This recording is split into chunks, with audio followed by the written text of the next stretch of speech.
We will finish our discussion of taxes with a few odds and ends, some information sources, auditing, tax audits, and some tax strategies on how to reduce your taxes.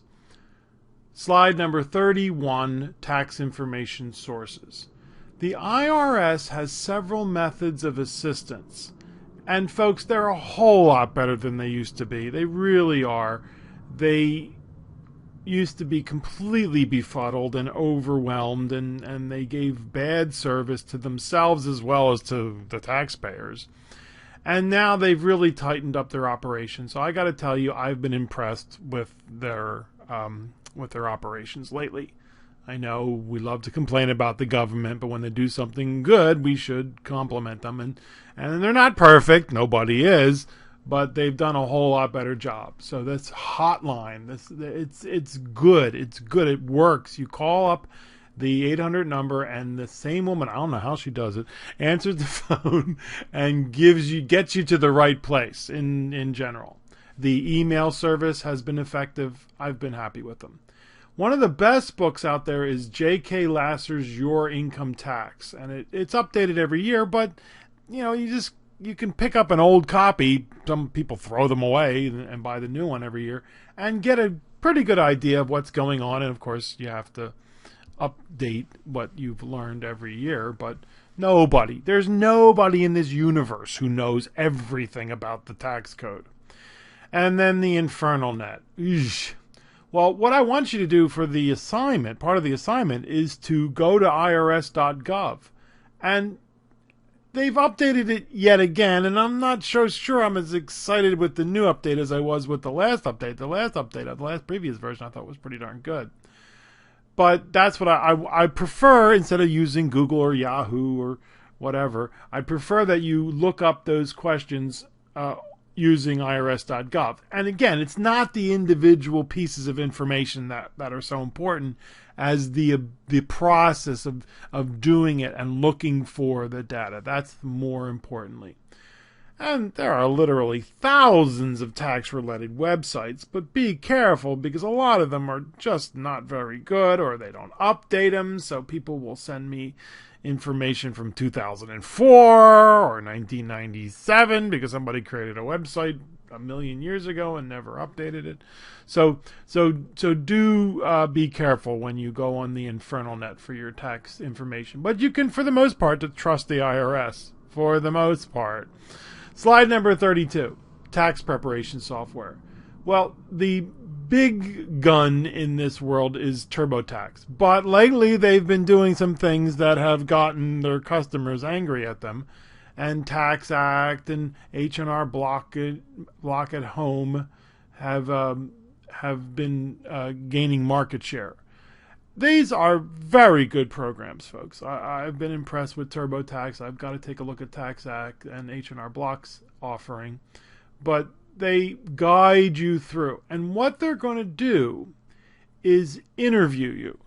They're going to be building the 1040 form behind the scenes. And they will ask you all the questions about the individual pieces of information that you need.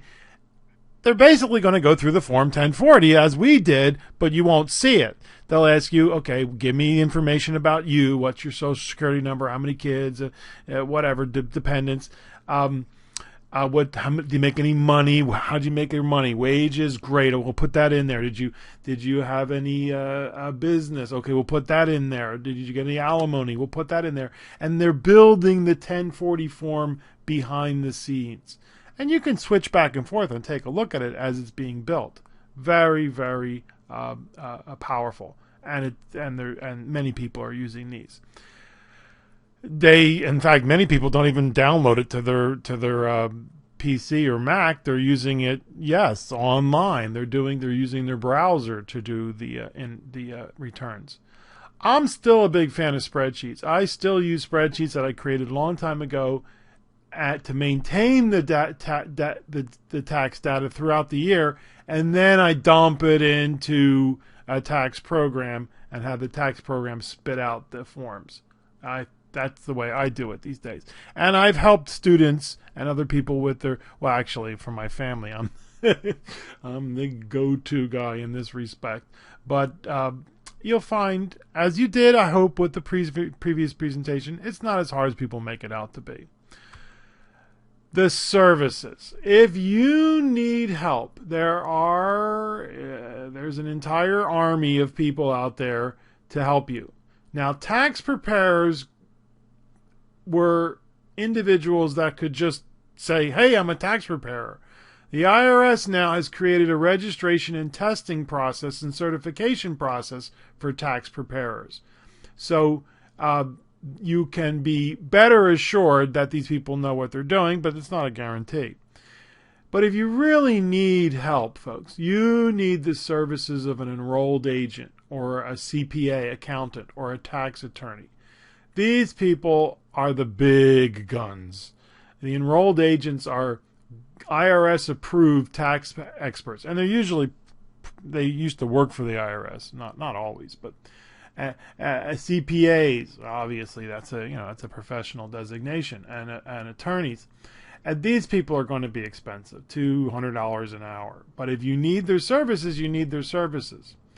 What happens if your professional tax preparer makes a mistake? Well, hey, they're not the ones who sign the return. You are, and you're still responsible for paying the correct amount, plus any interest, plus any penalties that you might have incurred.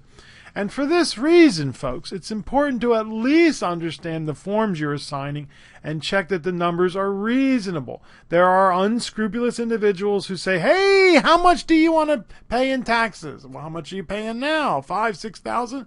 Hey, what if we had you only pay $500? Okay, what's the catch? Well, the catch is they're scam artists, and they just lie. And then you sign the thing. Now you're on the hook because the IRS says, wait a minute, this is bogus. And then that person's gone. They've fled the city. They're somewhere else. So, yeah, make sure you at least understand what you're signing. You don't have to deal with all the numbers, but at least make sure you understand it. Slide number 34. Because the job of the IRS is to collect the taxes that are due from its citizens, and that's why they audit. About 1% of all returns are audited. And the IRS tells us that the majority are because of arithmetic errors. People adding when they should have subtracted, or subtracting when they should have added, or just doing it wrong. Of course, if you claim large or unusual deductions, you're more likely to get audited. And they have computer programs that sift through. If you're in Southern California and you have $19,000 or $29,000 in Schedule A, they go, well, that makes sense. They own a home and they're paying a very large amount of interest every year. But if you live in, Tulsa, Oklahoma, you better have your ducks in a line, because if you claim large deductions there, they're more likely to audit you. There are 3 types of audit, and yes, I'm going to ask you to remember these. The correspondence audit is the easiest. They send you a letter, friendly letter for official business only, IRS, Internal Revenue Service. They say, you told us you paid $500 to Father Joe's Village or, Fern Street Circus. We want to see a copy of the receipt that they sent you. So you make a copy, you send it back to them, and then they send you a letter saying thank you very much. That's the correspondence audit. The office audit, they are a little bit more confused or wary about your tax return. So they say, we want you to come to our office, bring this, this, and that. And you go to the office, you bring this, this, and that, and you don't bring anything else. And you say, yes, sir, goodbye, sir, no, sir, thank you very much, sir. And don't try to be cute with these people, folks. They've seen it all, I'm sure. The field audit is the most complex. The IRS agent comes to your home, to your business, or to your accountant's office. You want to avoid this type at all costs. But you really have no control over it. If they want a field audit, they have a right to do that. Now, they can't call you and say, we're coming tomorrow. No, it doesn't work that way. They have to give you audit time. They have to give you time for you to prepare. And this, dear students, is when you need the enrolled agent or the CPA or the tax attorney, because they smell smoke and they're going to send their bloodhounds out to see if they can catch you. You do not even want to be there. You just want to give everything to the CPA, to the enrolled agent, and allow them to conduct the field audit. And yes, it's going to cost you several $100s, but it is worth it. Don't try to go it alone. My humble opinion, I have never gone through a field audit, so I don't know, but I have had a correspondence audit, and they sent me something saying, look, we don't understand this. What's going on? And I said, you're right. There's something wrong, and it wasn't my fault. Somebody else had made a mistake. And so I ran to that, and they said, oh, we're sorry, we goofed up. And so we worked it out, sent the copies to the IRS. They sent what they're supposed to send, and the IRS sent me a letter saying, oh, great, we've worked it out. Thank you very much. Slide number 35. We're going to spend some time on tax planning strategies and ways to reduce your tax burden, because you have a legal right, duty, responsibility even, to pay the fewest number of taxes that you can. It is your legal right. Don't go, I'll pay more than I need to. No. Now, don't pay less than you're supposed to. Pay your fair share, but no more. Because there are two time-honored ways of paying fewer taxes: tax evasion and tax avoidance. Right, exactly. Which one do you think is illegal? Tax evasion. And this is according to USA Today. Americans avoid about $50 billion, I've heard a higher number, in taxes annually by simply hiding their money in offshore accounts. As much as $1.5 trillion, $1.6 trillion. And it may be even more. It's hard to know. One of them ran for government. Went for president a little while ago. But the other way, folks, is tax avoidance. And that is perfectly legitimate, perfectly allowable. And let's take a look at some of the strategies on slide 36. Tax deferred investments. We're going to spend a good deal of time at the end of the semester, towards about 2/3 of the way into the semester, talking about investments, and some of them have tax advantages. The IRS calls them tax qualified. The first one on this slide are annuities. Yeah, I know annuities do have a deferral provision so that you don't pay your taxes now, but these things are very expensive. They have very high fees. If you're an insurance agent, you'd love to sell annuities. The commissions are tremendous. Treasury bonds. I can't get excited about treasury bonds, but if you buy them for your nephew or your grandchild or your child, and then they use them to pay for qualified higher education purposes, you don't pay any taxes. Cute. Now we're talking tax-deferred retirement plans, 401ks, 403bs, the traditional or Roth IRA. Roth is better. The educational IRA, the 529 plan, the Roth is better. The KEO, the SEP, the Simple, if you're self-employed. We'll discuss these in detail later on in the semester. And then long-term capital gains, which is money you've made off of an investment that has gone up in value, is taxed at a lower rate than your income. And there's a bit of controversy over this, similar to the controversy in the progressive tax system.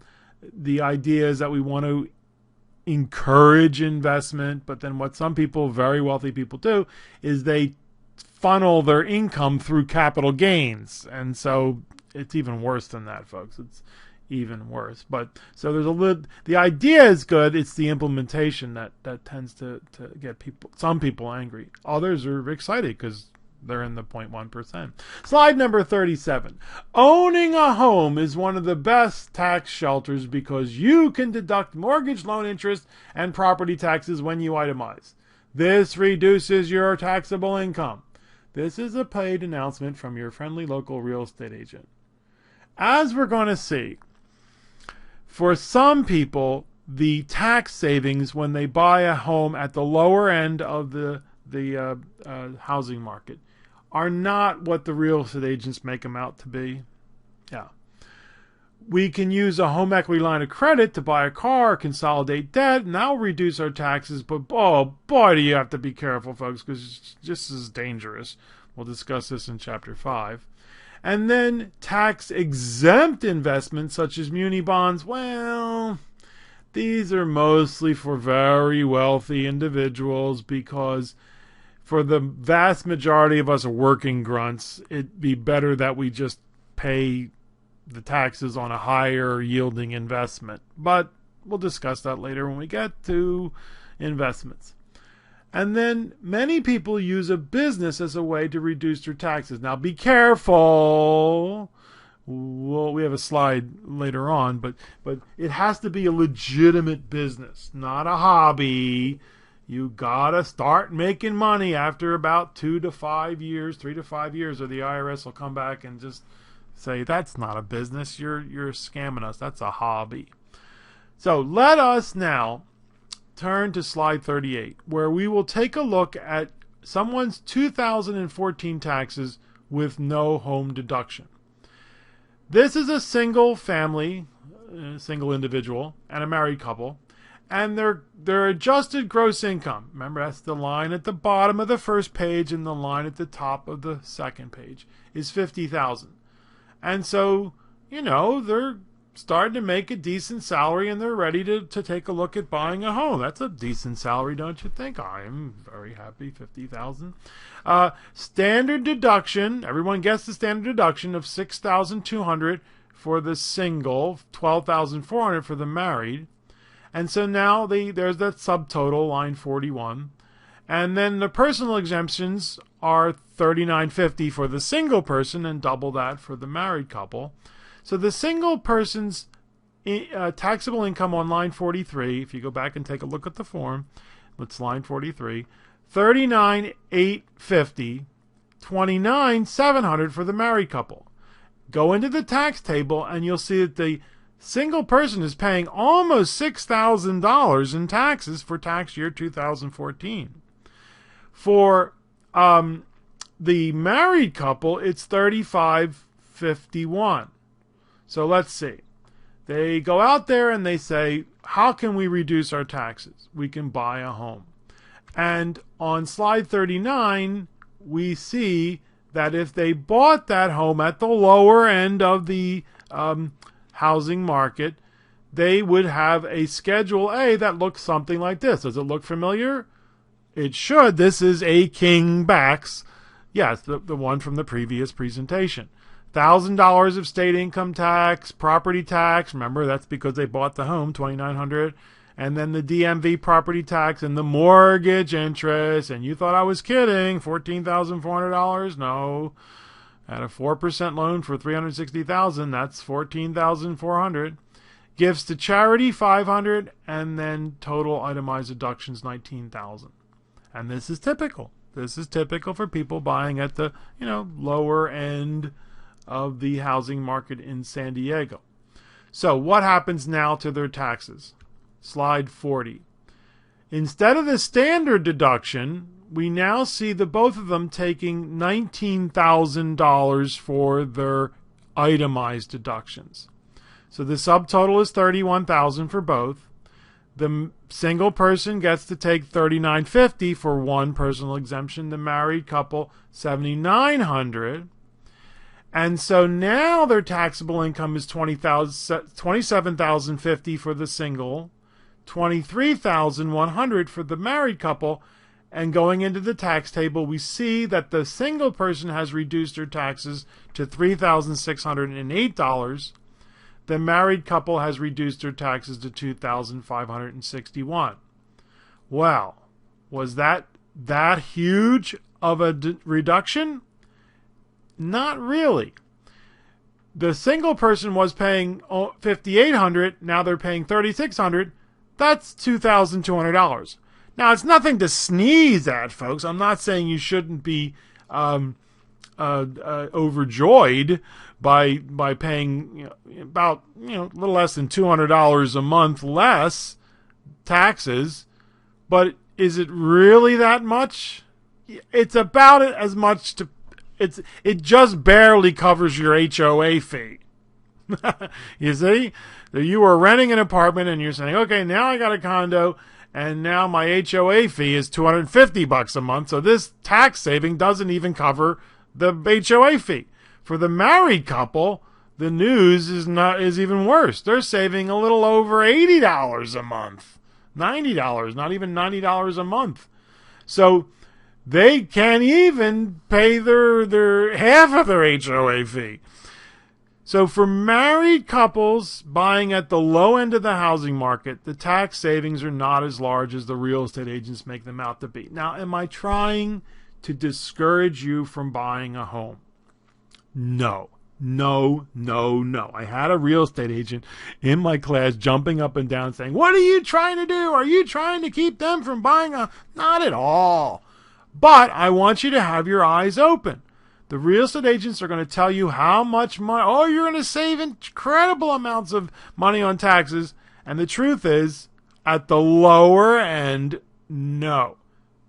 I mean, the single person is saving almost, $200 a month, which is nothing to sneeze at. But you don't buy a home for the tax savings, folks. You buy a home to make it. You don't buy a house for the tax savings. You buy a house to make it your home. You buy a home because of the pride of ownership. And we'll discuss this more in Chapter 7. Don't buy it at the low end for the tax saving. But what happens when your income starts to reach upper middle class? Now the tax savings become more important to you.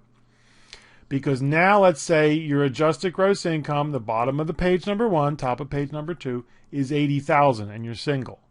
Or you're married in $80,000. The two of you together are putting out $80,000. Now we're going to see that your taxes are going up, and the purchase of a home will help you. So there's the standard deduction for the single person, married couple, double it. Here's the subtotal, $73,800 for the single person, $67,600 for the married couple. Personal exemptions, right, $3,950, $7,900 for the married couple. And now the taxable income for the single person is $69,850, and they're paying over $13,000 in taxes. That's almost $1,200 a month, $1,150 a month. The married couple has a taxable income of $59,700, and they're paying a little over $800 a month. I mean, $8,000, about $700, less than $700 a month. But still, that's a lot of money in taxes. And people say, well, how can I reduce that? Well, they can buy a home, and they're going to buy a home at the higher end of the spectrum.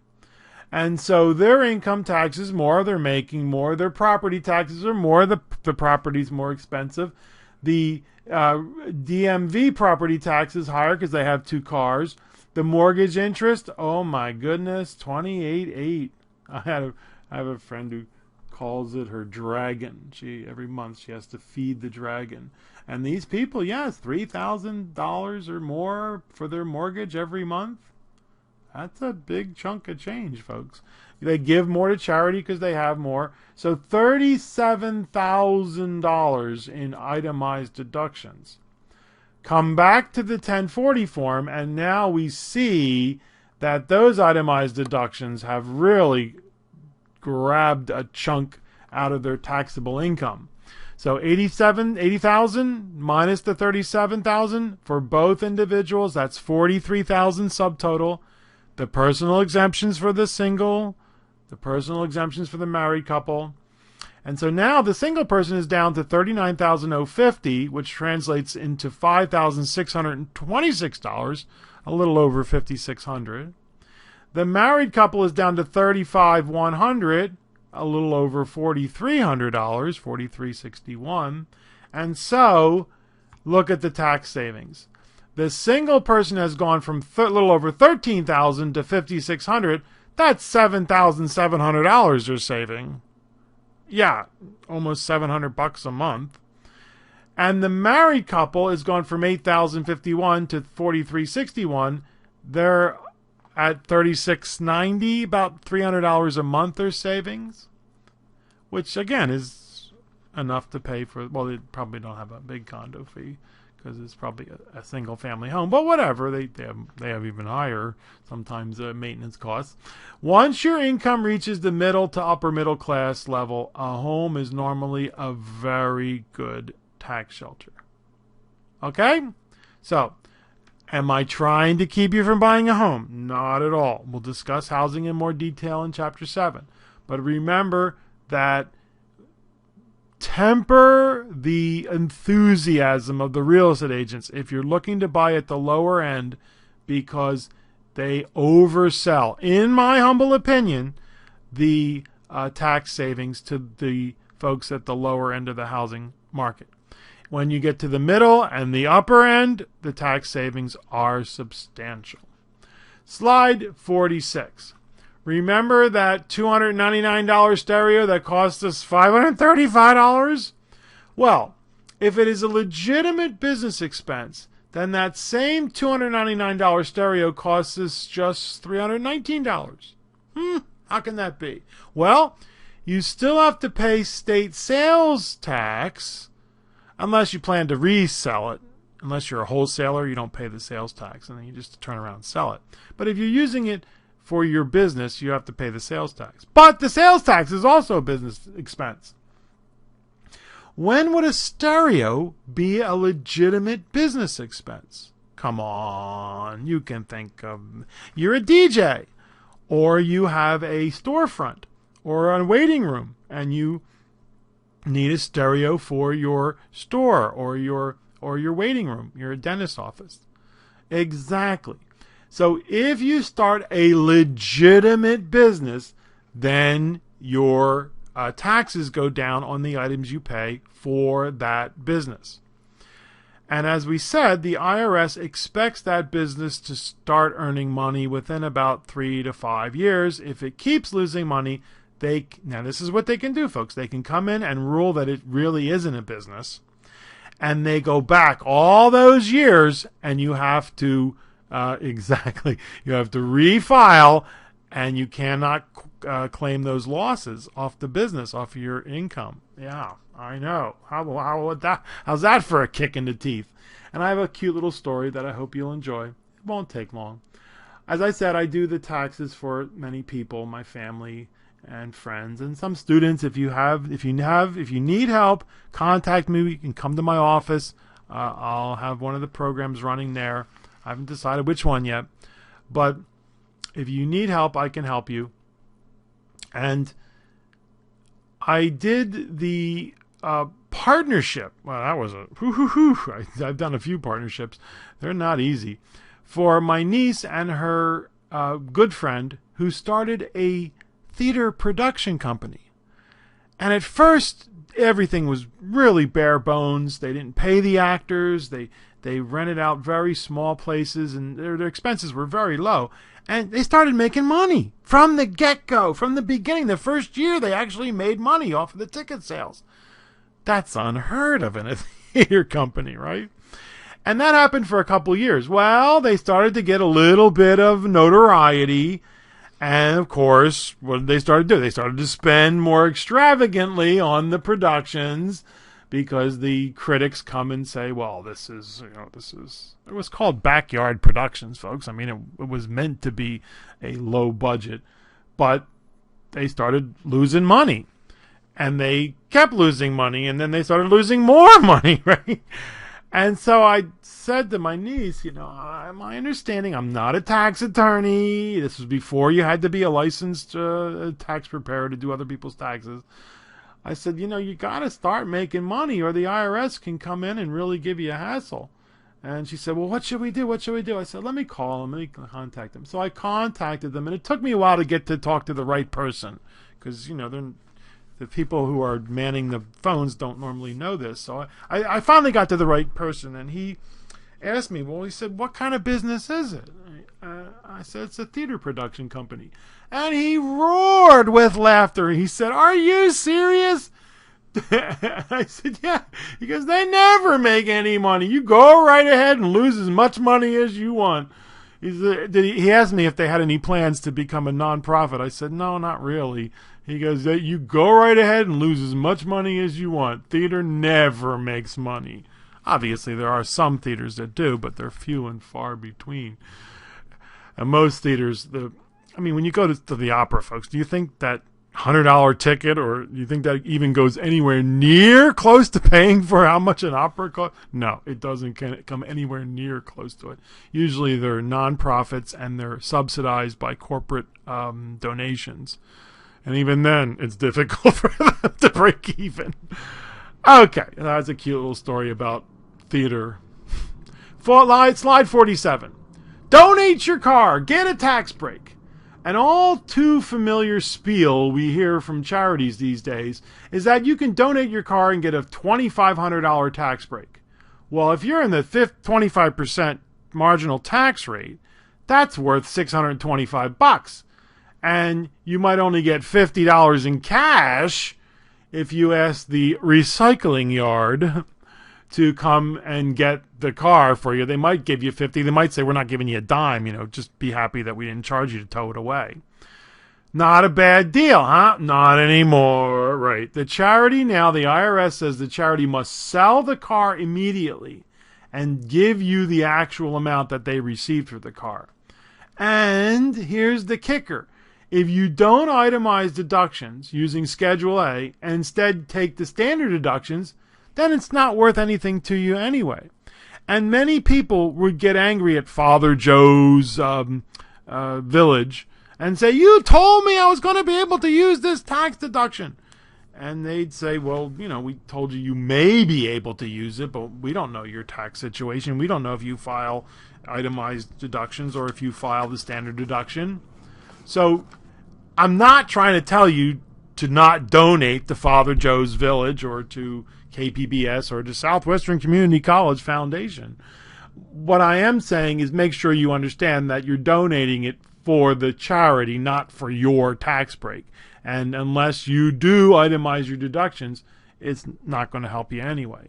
But go ahead and donate because it feels good. Or what you could do, if it's a car, you could donate it to Southwestern College, and they'll send it to the automotive education department to take it apart and use the parts and do whatever they do with it.